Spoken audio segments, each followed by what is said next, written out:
Noé tinha 600 anos de idade quando as águas do dilúvio vieram sobre a terra.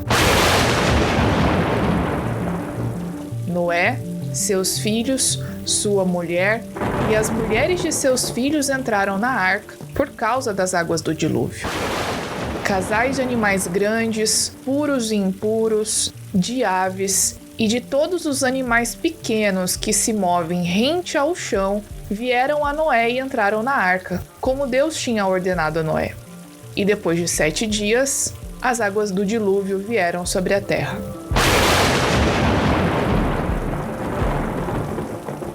Do dia em que Noé completou 600 anos, 1 mês e 17 dias, nesse mesmo dia, todas as fontes das grandes profundezas jorraram, e as comportas do céu se abriram, e a chuva caiu sobre a terra 40 dias e 40 noites. 40 dias durou o dilúvio, e as águas aumentaram e elevaram a arca acima da terra. As águas prevaleceram, aumentando muito sobre a terra, e a arca flutuava na superfície das águas. As águas dominavam cada vez mais a terra e foram cobertas todas as altas montanhas do céu. As águas subiram até quase 7 metros acima das montanhas. Todos os seres vivos que se movem sobre a terra pereceram: aves, rebanhos domésticos, animais selvagens, todas as pequenas criaturas que povoam a terra e toda a humanidade. Tudo o que havia em terra seca e tinha nas narinas o fôlego de vida morreu. Todos os seres vivos foram exterminados da face da terra. Só restaram Noé e aqueles que com ele estavam na arca.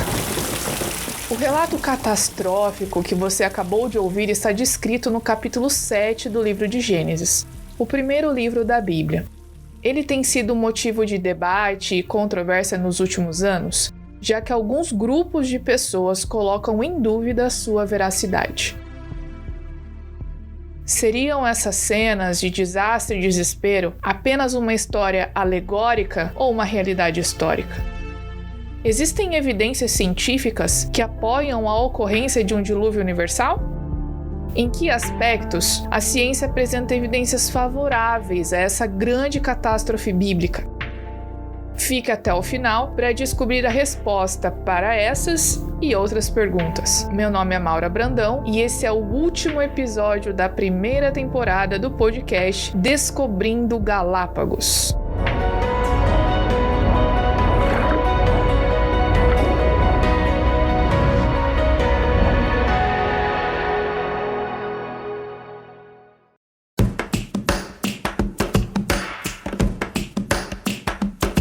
Olá, muito bem-vindos a mais um episódio do podcast Descobrindo Galápagos. Na verdade, é o último episódio dessa primeira temporada, nosso 8º episódio. Sem contar o episódio bônus, claro, e como você já deve ter visto, a gente fez uma entrevista muito legal com a Maitê Costa, que fez a Ivy no filme Aventuras em Galápagos. Mas antes da gente começar o nosso assunto, eu quero lembrar vocês de coisas muito importantes, como eu sempre digo no início de todos os nossos episódios, que é o nosso Instagram. Segue a gente por lá para ficar por dentro de todas as novidades, ainda mais agora que estamos reabrindo após a pandemia. Lá você vai poder acompanhar o nosso dia a dia, as nossas atividades, os programas, os planos, a nossa exposição, coisas que você já vem acompanhando ao longo do ano e agora com certeza vai ficar melhor ainda com o museu reaberto depois desse ano difícil que foi um ano de pandemia.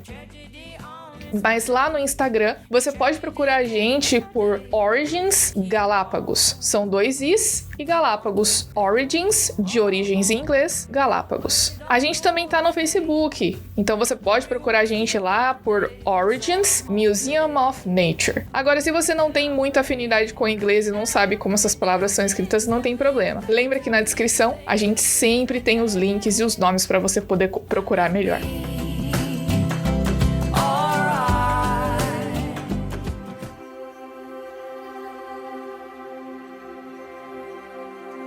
Bom, e nesse episódio, então, para conversar com a gente, tirar todas as nossas dúvidas sobre dilúvio, nós temos a presença ilustre do Danilo Oliveira. Ele é licenciado e bacharel em Ciências Biológicas, ele também é mestre em Paleobiologia lá pela Universidade de Bristol e também atualmente é professor universitário e também desempenha a função de presidente do NUMAR, que é o Núcleo Maringaense da Sociedade Criacionista Brasileira. Danilo, muito obrigado pela disponibilidade e por ter aceitado aqui o convite para participar do podcast Descobrindo Galápagos. Opa, é um grande prazer, muito obrigado pelo convite. A gente já tinha conversado um tempo antes de tentar gravar, né? Infelizmente acabou não dando, mas finalmente conseguimos, então tô bem feliz de estar aqui com você. Que bom, Danilo. Bom, antes de tudo, eu queria começar a falar um pouquinho sobre dois conceitos importantes que, pra gente, antes da gente falar de dilúvio, que é o uniformitarismo e o catastrofismo, porque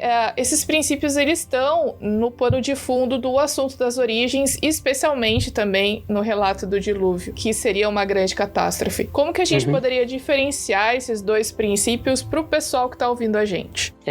Esses dois princípios são bem importantes quando a gente fala no campo de estudo da geologia e da paleontologia, ou seja, do estudo das rochas e também do estudo dos fósseis, né, dos restos animais, de plantas, etc., que nós encontramos no nosso planeta. Resquícios do passado, né? Então esses dois conceitos são bem importantes. Quando a gente fala de uniformitarismo, o próprio nome de uma forma uniforme, ele engloba vários conceitos, né? Mas tentando resumir aqui, ele trata do seguinte: no passado, aconteceram exatamente as mesmas coisas que no presente, ou seja, o desenvolver das coisas, o desenrolar das coisas é igual ao presente. Ou seja, vamos supor um rio que carrega sedimento, né? Carrega terra ali com ele até o mar. Vai carregando, de pouquinho em pouquinho vai levando. Ou seja, isso teria acontecido também no passado, do decorrer de centenas, milhares ou até milhões de anos, né? Ou uma erosão, o vento vai batendo em uma rocha, vai levando um grão aqui, outro grão ali, e com o passar do tempo, de um modo gradual e lento, vai fazendo uma grande diferença, vai abrindo um grande buraco, uma grande fenda em uma rocha e por aí vai. Então, todo o nosso planeta teria sido moldado assim se nós falamos de uniformitarismo, ou seja, as coisas acontecem de modo uniforme. Do mesmo jeito que acontece agora, teria acontecido no passado. Lento, gradativo. É aquela famosa frase, né? O presente é a chave do passado, é isso? Exatamente. Isso se aplica nesse conceito. O presente é a chave para o passado. Então, a gente olha os acontecimentos que estão acontecendo aqui no presente e a gente tem uma ideia de como teria acontecido no passado, certo? Do mesmo modo que temos chuvas hoje, tivemos chuvas no passado. Vento hoje, vento no passado. Ondas hoje, ondas no passado também. Então, seria isso. O presente seria a chave para nós interpretarmos o passado. Já no conceito de catastrofismo, é diferente. O nome já coloca.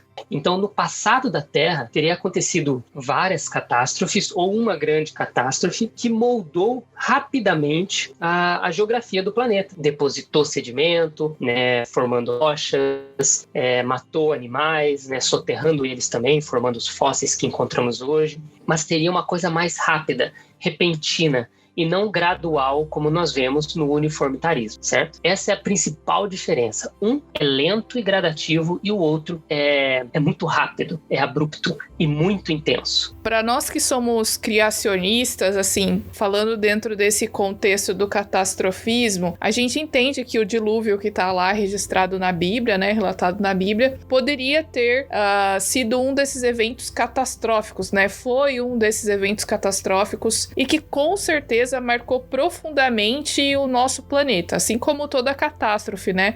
De tempos em tempos, às vezes tem um grande terremoto, tem tsunami, etc. Então, se isso acontece com esses eventos que não são assim globais, a gente fica imaginando como teria sido o dilúvio. Como que a gente pode afirmar, Danilo, ou comentar as formas com que a catástrofe do dilúvio alteraram a geografia da Terra? Vamos lá. Um dilúvio global teria impactos, assim, globais sobre o planeta, assim, impactos gigantescos. Vamos pegar um exemplo, né?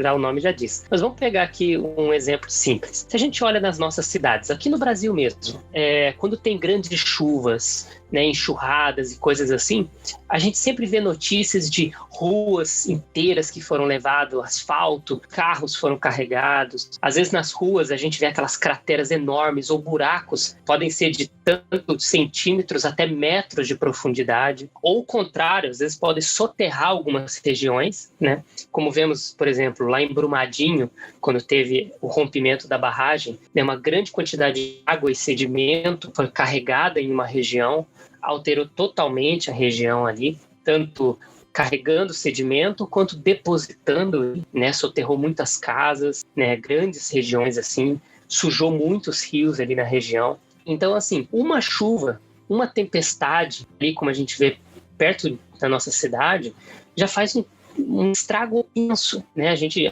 consegue observar isso em questão de poucas horas, né? Não é uma coisa que demora semanas às vezes, é questão de horas e a gente tem um estrago gigante. Agora imagina uma chuva ou eventos catastróficos acontecendo no decorrer de vários dias, que é o caso do dilúvio, no planeta inteiro. Seria um resultado, assim, incomparável. Nada hoje a gente teria como ilustrar o que teria acontecido ou impactado no passado. Então, todos os continentes teriam sido afetados, e todos ao mesmo tempo, com chuvas, enxurradas, tsunamis. Isso afetaria também as placas tectônicas, então causando terremotos, que daí causariam tsunamis também. Muita atividade vulcânica, porque nessas regiões de falha e divisão de placas tectônicas nós temos muita atividade vulcânica até hoje. Então imagina, com o movimento de placas tectônicas, vários vulcões entrando em erupção, e isso afeta bastante a atmosfera. Para a gente ter uma noção, vulcões, eles causam terremotos, muita fuligem, né, matéria sendo lançada na atmosfera. Se a gente pega um vulcão que às vezes entra em erupção no norte da Europa, muitos voos na Europa inteira são cancelados por causa do material que é expelido por causa de um vulcão. Teve uns anos atrás, né, Danilo, um vulcão lá da Islândia, que se eu não me engano, que ninguém consegue pronunciar o nome do vulcão, mas quem sabe o Google consiga, né? Mas que entrou em erupção também. Eu lembro que muitos voos foram cancelados porque a quantidade de cinza e gases que ele eliminou na atmosfera foi, tipo assim, muitos quilômetros de altura, né? Então, realmente, essa questão dos vulcões que você tá citando é até legal, porque a gente tem um episódio nessa temporada em que nós falamos sobre vulcões e atividade vulcânica. Então, a gente realmente vê que essas catástrofes, a gente vê em menor escala hoje em dia, mas acontecendo em escala global, por exemplo, no período do dilúvio, faz mais sentido quando a gente estuda a geografia e a geologia do nosso planeta do que processos lentos durante milhões de anos, né? Principalmente por causa das rochas sedimentares, por exemplo. Um exemplo de vulcão bem interessante é o Monte Santa Helena. Eu tive a oportunidade de visitar, é muito legal. E o que aconteceu? Se não me engano, foi nos anos 80, agora não me lembro exatamente o ano. Ele era simplesmente uma grande montanha, muito bonita. Vários turistas iam na região lá visitar, acampar. E em um dado momento ela entrou em erupção, né? Então parte daquela montanha deslizou, né, carregando muito sedimento e tudo mais, e levando boa parte da floresta. Muito sedimento foi espalhado, né, pela atmosfera por causa da atividade vulcânica. Foi tão longe que alguns dizem que a fuligem, né, um apelido pelo Monte Santa Helena, não só alcançou outros estados americanos, mas outros países, e depois deu a volta e foi depositado de novo ali na região, ou seja, ele deu a volta no planeta e foi depositado ali. Que loucura! E todo esse sedimento que foi carregado pelo Monte Santa Helena foi depositado nas regiões mais baixas e formou tanto camadas de terra, como se falou, né, de sedimento, né, camadas de rochas sedimentares, assim, hoje, mas foi formando, então, camadas, muitas camadas, e também cavando buracos na terra, então abrindo pequenos canyons ali, mostrando que não é uma questão de milhões de anos para aquilo se formar. Foi formado em questão de horas, né? Poucos dias também, com o passar do tempo, a gente pôde observar ainda um aumento disso aí. Esse exemplo que você usou foi exatamente o que eu pensei. Eu ia até comentar que é um exemplo que normalmente os pessoal que defende o criacionismo, né, os cientistas e tal, citam de um evento que aconteceu, que foi rápido, e você não demorou muito tempo para ver as consequências e a modificação na paisagem, por exemplo. Né? Até por questões biológicas, é uma região bem interessante, porque eles deixaram parte, porque ali na região com a explosão, muitas árvores foram todas para o chão. Né, foi uma explosão gigantesca. Então, parte da região eles plantaram novas árvores, só que em uma dada região próxima ao vulcão, eles deixaram intocado para acompanhar como é o desenvolvimento e recuperação biológica ali daquela região. Então, eles conseguem observar como plantas, sucessão, né, biológica ali e tal, plantas vão crescendo, vão se desenvolvendo. Então, foi um experimento, digamos assim, entre aspas, muito, muito legal. E que nos dá uma dica de como teriam sido alguns desses eventos. Eu acho muito interessante isso, porque muita gente, às vezes, quando vai conversar, ouve alguma coisa, diz que a ciência provou o dilúvio, que a ciência não sei o quê. E eu acho que não é exatamente essa interpretação que a gente dá, né? Na verdade, o que os cientistas acabam procurando e achando, os geólogos, por exemplo, paleontólogos, são evidências de catástrofes muito grandes e, por exemplo, de nível global, né, que aconteceram e que estão registrados na geologia, e aí a gente pode usar esses exemplos para dar embasamento para a história do dilúvio, né? Tô certa nessa interpretação, Danilo? Maura, certíssimo, exatamente isso. Porque quando nós estamos olhando para a natureza, para a ciência, todos nós estamos olhando para as mesmas rochas, para os mesmos fósseis, para as mesmas estrelas, para as mesmas moléculas. Só que nossas conclusões que são diferentes, porque é a nossa visão, nossa cosmovisão que são diferentes. Alguns acreditam que demorou milhões de anos e alguns acreditam que foi uma coisa mais rápida. Mas é interessante quando a gente fala, por exemplo, dos fósseis, puxar a sardinha para o meu lado, né, para a minha formação agora, quando estamos falando de fósseis, é interessante que é o seguinte, fósseis, eles não são formados em condições normais, ponto. Isso é um fato. Qualquer cientista sabe disso, que condições normais não formam fósseis. Fósseis, até para um evolucionista, são exceções à regra. Eles tecnicamente nem deveriam existir, mas existem. Porque, como eu disse, condições naturais que a gente vê hoje não formam fósseis. Tem que ser um acontecimento diferenciado, condições muito específicas que permitam ali a preservação desses fósseis. E é interessante que até muitos dos meus professores que eram evolucionistas, claro, admitiam isso claramente, que os locais onde a gente encontrava fósseis sempre aconteceu alguma coisa diferente. Porque eles vão dizer, não, tudo é gradativo, tudo é devagar, tudo é isso, tudo é aquilo. Ok. Né, uniformitarismo. Mas na hora de interpretar os locais onde fósseis foram encontrados, sempre tem um porém. Mas é incrível, sempre. Ou teve um deslizamento de terra que teve que enterrar aqueles animais rapidamente, ou alguma coisa aconteceu que matou eles muito rápido. E outra coisa importantíssima. Agora eu vou falar, qualquer um pode verificar isso em livros e tudo mais. Mas fósseis, para serem formados, eles sempre precisam de água. Sempre. Você não vai encontrar nenhum caso de fóssil que foi formado em uma região onde não havia água. Por quê? Porque a água ajuda na formação do próprio fóssil, naquela troca química que acontece ali para a formação de um fóssil. E então, quando você pega um livro, seja um livro didático, seja um artigo científico, seja um livro infantil, se você for olhar ilustrações de como qualquer animal ou um dinossauro morreu e depois formou um fóssil, sempre você vai encontrar eles morrendo próximo a um rio, próximo a um lago, ou dentro de um lago, ou dentro de um rio, alguma coisa assim. Não importa se você é criacionista ou evolucionista, sempre é assim. Por quê? Porque a água tem que estar envolvida. E no dilúvio, a gente tem isso de sobra. Isso é muito legal. Inclusive, foi um bom link para a próxima pergunta que eu já ia te fazer, porque tem muita gente que diz que o relato do dilúvio é alegórico, que foi criado para ensinar uma lição, né? Então, estavam querendo dar algum exemplo e criaram lá o dilúvio. E a gente ouve isso principalmente de muitas pessoas, de muitos cientistas, né, da comunidade científica. E você acabou de citar o que poderia ser uma evidência de que em algum momento na história do planeta houve, então, essa grande inundação. O que mais que a gente poderia falar de evidência científica que apoia a existência, então, desse dilúvio global? Até porque, Danilo, tem muita muita gente tem muitos geólogos que podem até admitir que houve um dilúvio, mas também dizem que foi algo regional, que não foi algo de proporções mundiais, né? Proporção mundial, no caso. Uhum. Alguns vão colocar que seria um dilúvio local, né? Que só foi uma inundação em uma dada região. Isso não bate muito com o que o texto bíblico coloca, porque o texto ele fica repetindo várias vezes que todas as criaturas morreram, todas as criaturas na superfície da terra morreram, todas as criaturas abaixo de todo o céu morreram.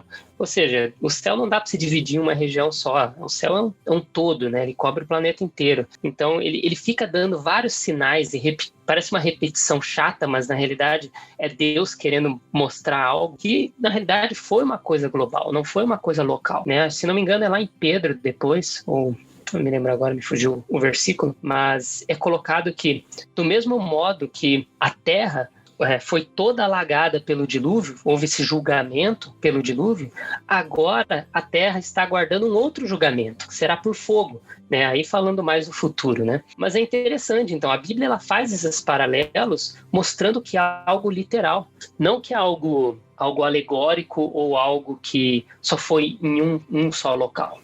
A Bíblia deixa isso bem claro. Agora, em questões científicas, nós temos várias evidências, né? E essas dos fósseis eu acho muito forte, porque se houve um dilúvio global, nós deveríamos encontrar milhares de criaturas mortas, enterradas por terra e por lama em toda a Terra. E, olha só, por incrível, é exatamente isso que nós encontramos. Centenas e milhares de criaturas soterradas por lama por toda a Terra. Então, assim, é muito forte quando nós conectamos a palavra com a ciência, as coisas começam a fazer sentido. Porque se você se afasta da palavra de Deus como cristão, né?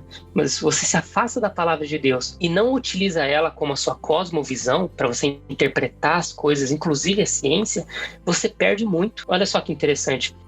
A maioria, se não quase todos os cientistas que fundaram a ciência moderna, inclusive geologia e tudo mais, eles eram cristãos e amavam a Bíblia. Dá para ver um monte de citações deles falando sobre a Bíblia, né, a palavra de Deus, a inspiração que eles tinham na Bíblia para fazer ciência. Porque Deus é um Deus de ciência também. A Bíblia não é um livro de ciências, mas contém os fundamentos para que a gente possa interpretar a ciência. Então essas coisas não são desconexas. A Bíblia e a ciência, elas andam juntas, sim.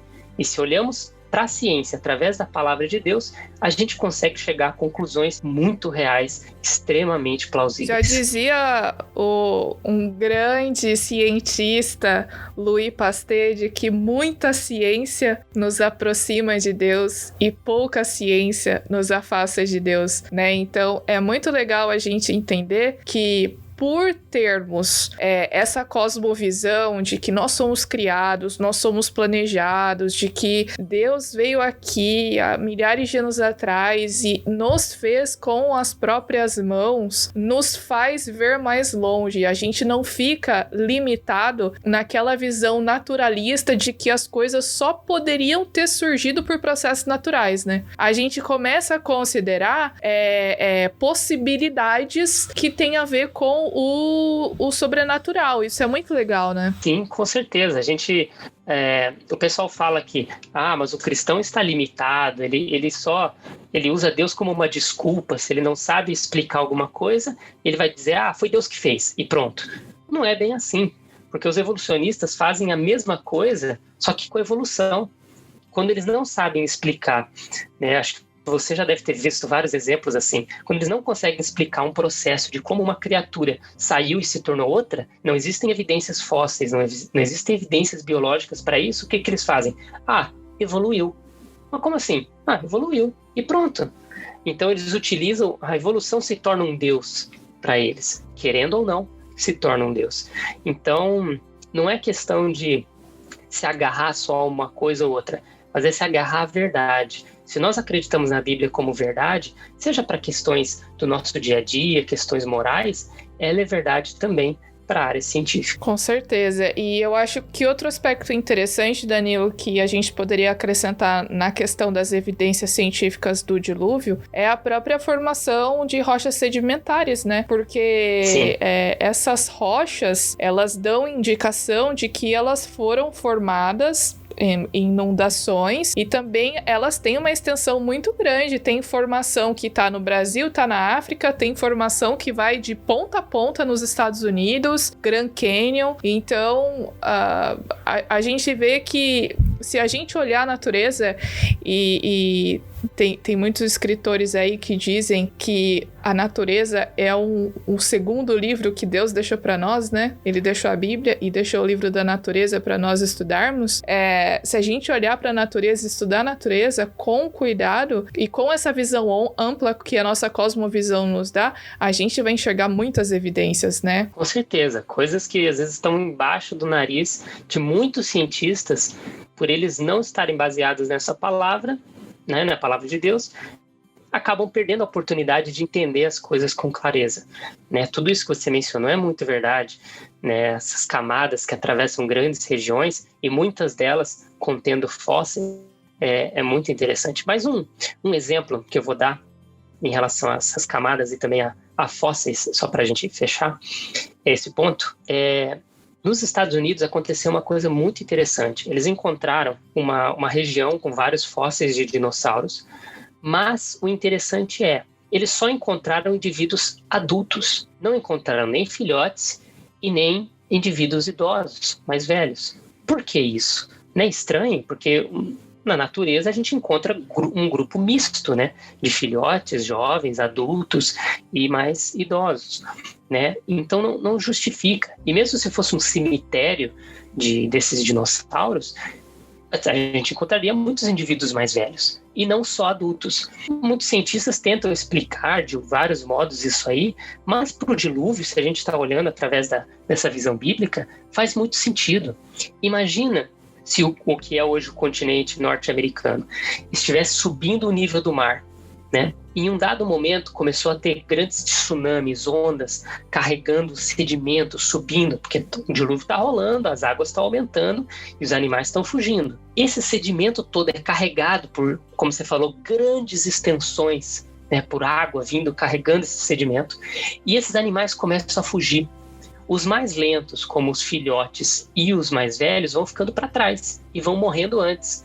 Depois, quando chegou em um dado momento que aquele grande grupo de dinossauros estava fugindo e não conseguiu fugir mais, porque as águas e o sedimento alcançaram eles, depositaram eles morrendo todos juntos, o que não é uma coisa normal de se acontecer na natureza. Animais não morrem todos juntinhos, bonitinhos. Isso não acontece. Eles morrem espalhados. Mas a gente encontra no registro fóssil muitos desses casos de animais morrendo juntos. Tem regiões onde os animais estão todos fugindo para a mesma direção. Como assim? Como é que os animais vão escolher a posição para morrer lentamente, um do ladinho do outro, apontando para o mesmo lado? Isso não acontece. Só se alguma coisa catastrófica acontecesse naquele local. E é interessante, porque daí os evolucionistas concordam. Sim, foi alguma coisa repentina. Mas todos os casos que a gente vê são assim.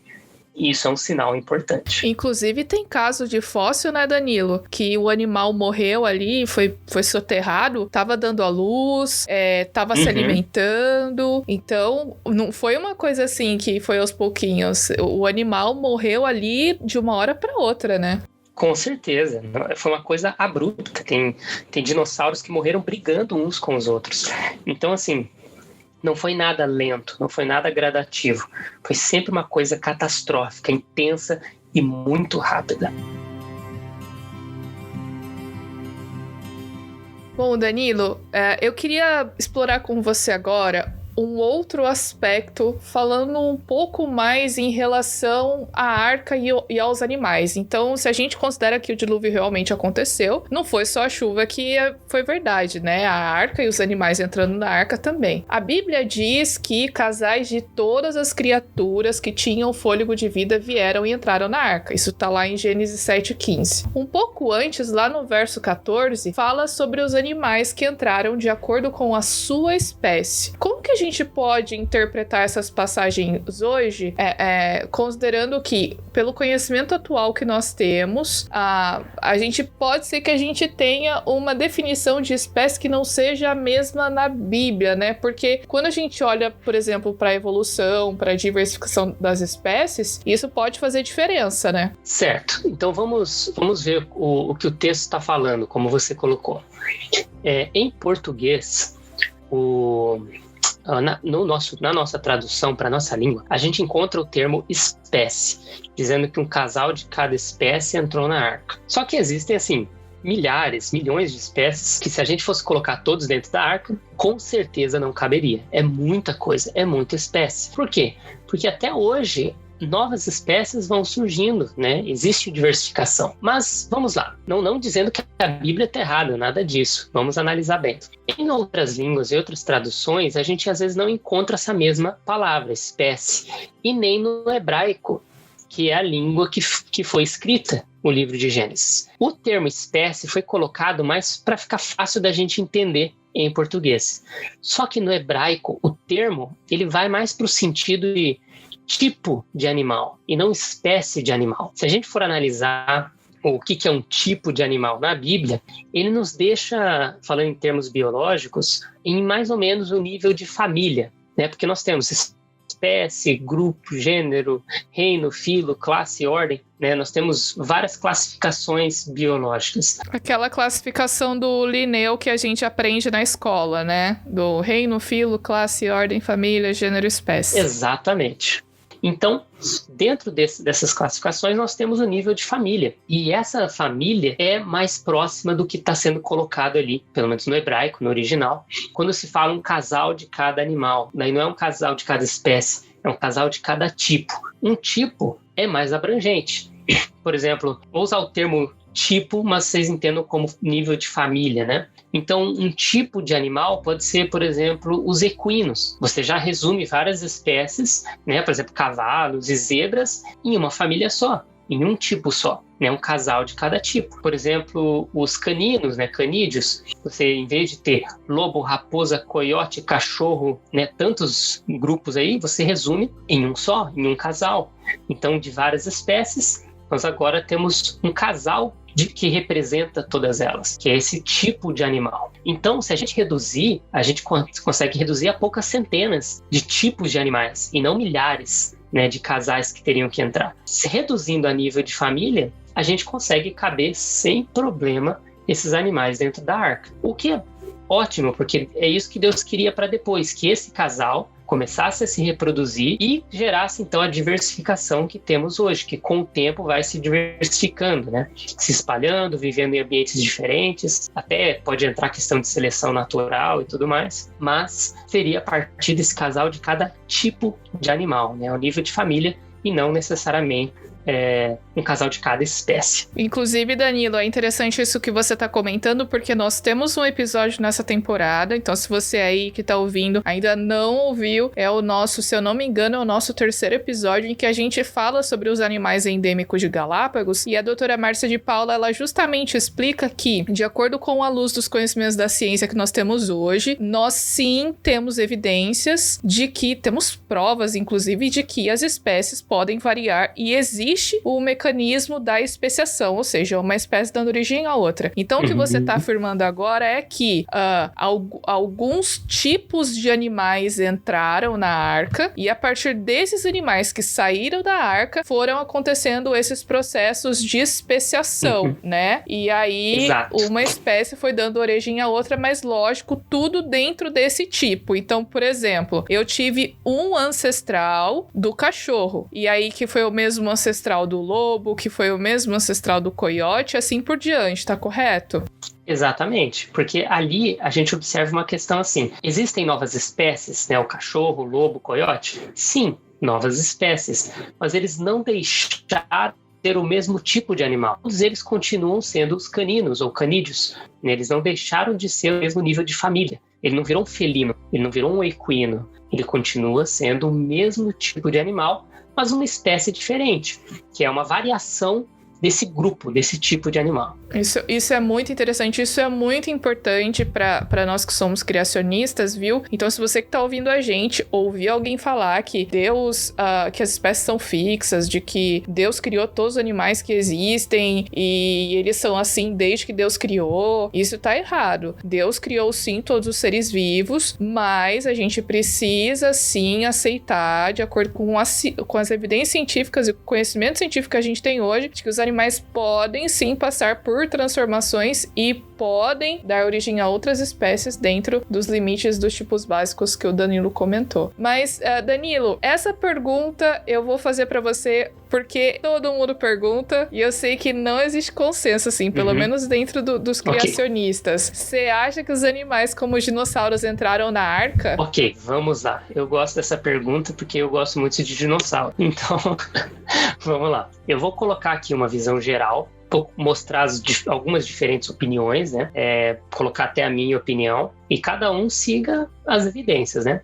Mas vamos trabalhar um conceito aqui. Quando a gente fala dinossauro entrar na arca, já gera uma estranheza para todo mundo. Por quê? Dinossauro é um bicho diferente, né? Dinossauro, aqueles que a gente vê em filme, né? E tal. T-Rex comendo todo mundo, atacando, né? Exato, aquela loucura. Então, assim, a gente já pensa nessa coisa que se tornou quase mitológica, né, no conhecimento popular, os dinossauros, né, e devido a filmes, livros, brinquedos e tudo mais. Mas vamos lá. Os dinossauros, eles são animais como qualquer outro animal. Eles são animais assim como outros. Mas fala, nossa, Danilo, mas eles são tão assustadores, tão grandes, poderosos. Sim, existiam alguns que eram grandes e muito fortes, mas a maioria deles eram pequenos. Para você ter uma noção, a média de tamanho dos dinossauros é por volta do tamanho de uma ovelha. Se você pegar todos eles, os grandes e os pequenos, e tirar uma média de tamanho, dá o tamanho de uma ovelha. Ou seja, é um animal comum. Existiam dinossauros que eram do tamanho de galinhas, eram muito pequenininhos, ou até menores, dependendo da galinha que a gente estiver falando. Mas assim, existiam dinossauros muito grandes e muito pequenos. Assim como existem animais hoje, por exemplo, vou pegar os mamíferos, né? Existem animais minúsculos, como um rato, bem pequenininho, um camundongo, mas existem animais um pouquinho maiores, como um cavalo, ou maiores ainda como um elefante, ou gigantescos como uma baleia. A baleia azul, inclusive, é o maior animal que já existiu no nosso planeta. Não existe nenhum outro animal que foi maior do que a baleia azul. Ou seja, até hoje nós temos esses animais colossais. Se a gente não tivesse hoje, encontrasse só os fósseis, a gente fala, porque no passado é que tinha bicho grande. Não é bem assim. Hoje nós ainda temos também. Então os dinossauros são esses grupos de animais que existem, tanto grandes quanto pequenos. São animais normais. É que a gente tem na mentalidade de dinossauro ser um bicho grande por causa dos filmes, né? Geralmente eles colocam os que vão mais impressionar a gente, né? Os dinossauros maiores. Se colocasse só dinossauro pequenininho, eles iam chutar o dinossauro lá e acabar o filme, sobe os créditos. Tananana. Acabou, não tem graça. 5 minutos de filme. Acabou. 5 minutos de filme. Então, assim, precisa ser uma coisa mais épica. Então eu compreendo. Só que gera essa estranheza. Aí você fala, poxa, né? Tudo bem, os dinossauros eram animais comuns. Eles caem na categoria que Deus coloca lá, que um casal de cada tipo de animal, que tem respiração em suas narinas, que anda sobre a superfície da terra. Eles caem nessa categoria, ou seja, deveriam entrar na arca, porque, como eu falei, eram animais como qualquer outro. Mas existem alguns casos de alguns animais, alguns dinossauros, que eram grandes demais e não caberiam na arca. Existe um motivo real para eles não entrarem se outros animais entraram. Se outras criaturas grandes e ferozes também entraram. Então, dinossauros deveriam entrar também. Eles não são diferentes, são animais. Mas eu vou falar uma coisa agora que vale para qualquer espécie, para qualquer tipo de animal, seja um leão, um cachorro, uma girafa, o que for. O conceito é o seguinte: os animais que entraram na arca, eles não precisavam necessariamente ser adultos. Eles poderiam ser jovens ou filhotes. Para dinossauros que são muito grandes, isso é ótimo, porque o maior ovo de dinossauro já encontrado até hoje é mais ou menos do tamanho de uma bola de futebol americano. Então não é uma coisa tão gigantesca assim, sabe? Um ovo do tamanho de uma pessoa, né? Não é isso. Os dinossauros eram pequenos. Então um dinossauro jovem ou um dinossauro filhote daquelas espécies maiores caberiam sem problema nenhum. Inclusive, para os outros animais, isso também é vantajoso.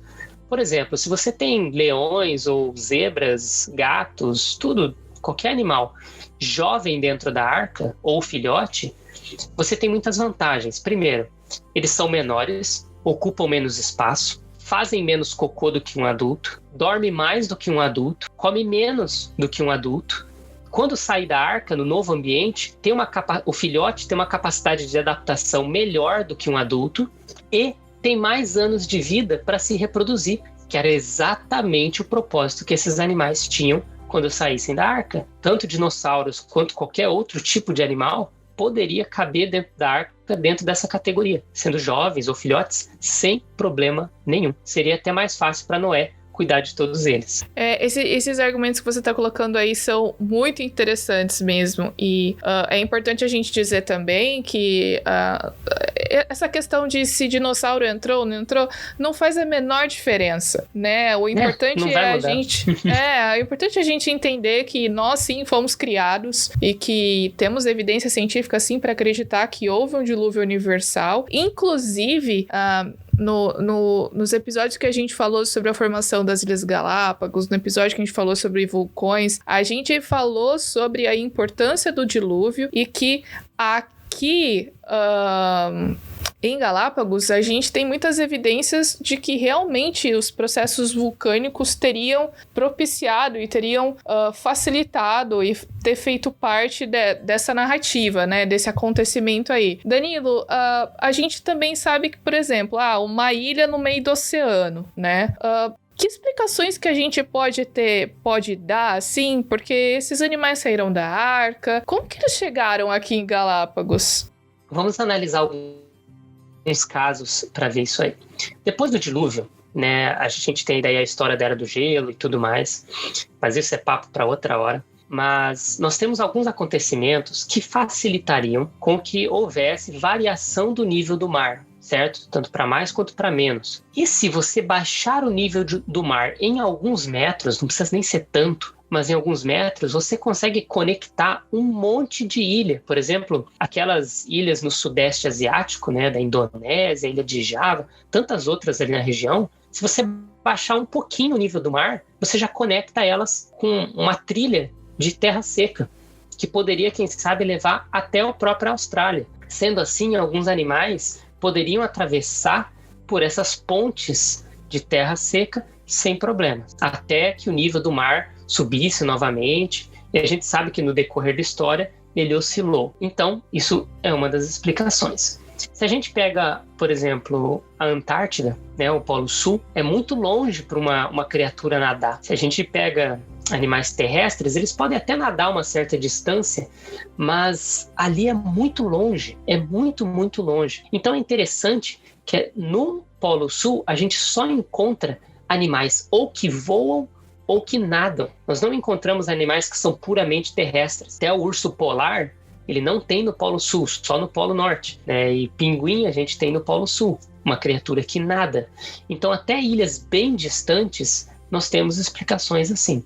E a gente consegue entender como os animais chegaram lá. Para Galápagos, os mesmos princípios podem se aplicar também, tanto variação do nível do mar, atividades geológicas, e tem uma explicação que eu achei muito interessante, que eu ouvi uma vez, e li um pouco sobre isso, que era, depois do dilúvio, ou durante o próprio dilúvio, o mundo foram arrancadas, né? Ou seja, algumas foram soterradas e alguns troncos ficaram boiando. Então, dos troncos que começaram a boiar, imagina, você não está arrancando só umas árvores de uma pequena região, você está arrancando do planeta inteiro. Então formariam literalmente camadas enormes de troncos e de árvores e plantas em cima dos oceanos. Isso explicaria também que depois do dilúvio, alguns desses ainda estariam boiando, levariam sementes, espalhando elas por regiões diferentes do planeta. Por isso que nós temos às vezes a mesma espécie de planta em continentes completamente diferentes. E isso acontece até hoje, né? Novas ilhas que se formam, em pouco tempo tem novas sementes de plantas que param lá ou que animais levam voando e tal, e que brotam. Então, através dessas jangadas gigantes de troncos que ficaram boiando, alguns animais, com o tempo, poderiam utilizar isso para serem carregados, animais terrestres, né, que não nadam grandes distâncias, para serem carregados a outras regiões e parando em ilhas ou em outros continentes também. Assim como acontece até hoje, né? Eu lembro de ver um documentário, na realidade, sobre como era evolucionista, mas como uma espécie de mamífero chegou em uma região distante lá. E eles diziam que a teoria é que esse pequeno roedor, esse pequeno mamífero, ele vivia dentro de troncos de árvores. E um tronco caiu no mar, boiou até lá, e quando parou na ilha, o bichinho saiu e viveu nessa ilha. Pronto. Então, os próprios evolucionistas concordam com ideias assim.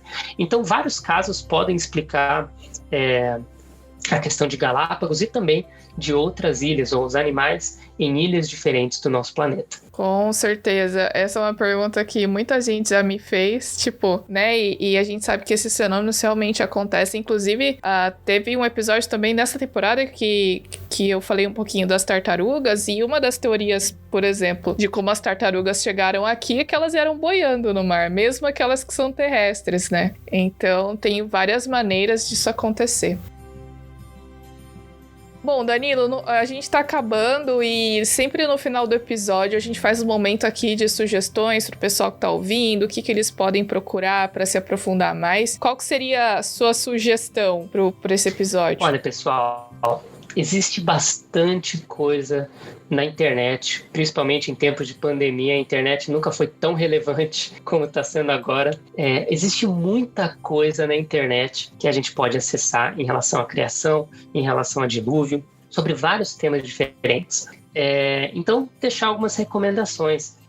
Como aqui, presidente do NUMAR CB, né, o Núcleo Maringaense da Sociedade Criacionista Brasileira, nós temos um site, você pode pesquisar na internet, NUMAR SCB. Também temos página no Facebook, perfil no Instagram, canal no YouTube. Você pode dar uma olhada em qualquer um desses meios que você achar mais legal. E lá vai ter informação, vão ter artigos, vão ter palestras que foram gravadas, bastante coisa para tirar essas dúvidas que vocês possam ter sobre vários temas diferentes. E não digo nem só sobre o NUMAR, existem outros grupos da Sociedade Criacionista Brasileira em vários lugares do Brasil. Por exemplo, em Londrina, né? A Maura faz parte também, fazia parte lá do pessoal do NULON, né? Eles lançam vários materiais também. A própria Sociedade Criacionista Brasileira tem vários livros, né? O site deles também. Pessoal, é muita coisa. Então procurem, peguem lá NUMAR, NULON ou SCB, né? Sociedade Criacionista Brasileira, pesquisem e vocês vão encontrar uma enxurrada de material para te ajudar, tanto a aprender mais, quanto a se fortalecer na sua fé, no seu conhecimento científico também, para poder tanto se firmar na palavra de Deus, quanto ensinar outras pessoas. Muito bom, a SCB realmente tem umas publicações muito interessantes. Eu já li algumas sobre dilúvio, sobre a arca, é muito legal mesmo. Só você entrar lá, scb.org.br, que você vai achar o acervo para você poder adquirir algum livro. Eu queria dar a sugestão aqui de um documentário que eu acho muito legal, tá disponível no YouTube gratuitamente, chama Is Genesis History? É Gênesis História, né? Gênesis é História, tipo, falando sobre a veracidade das coisas que estão relatadas no livro de Gênesis. Então, o link vai estar na descrição desse episódio, no Spotify, ou seja, onde você estiver ouvindo. E aí você pode também verificar e poder acessar e assistir. É um documentário interessantíssimo, tava na Netflix até um tempinho atrás, só que eu acho que acabou saindo do catálogo, mas é muito legal de ver também. Danilo, muito obrigada pela sua participação aqui, foi muito legal o nosso papo, acho que a gente aprendeu bastante e quem sabe aí na segunda temporada a gente volta falando um pouquinho mais sobre fósseis, né? Opa, muito obrigado pelo convite, foi muito legal, gostei de estar aqui conversando com você e com o pessoal que está ouvindo, né? Muito obrigado mesmo pelo convite e quem sabe na próxima temporada a gente pode estar aí trazendo um pouquinho mais sobre fósseis, quem sabe até dinossauros, vamos ver o que acontece. Então esse foi o último episódio da temporada do podcast Descobrindo Galápagos e a gente se vê na próxima, se Deus quiser. Até lá, pessoal. Tchau, tchau.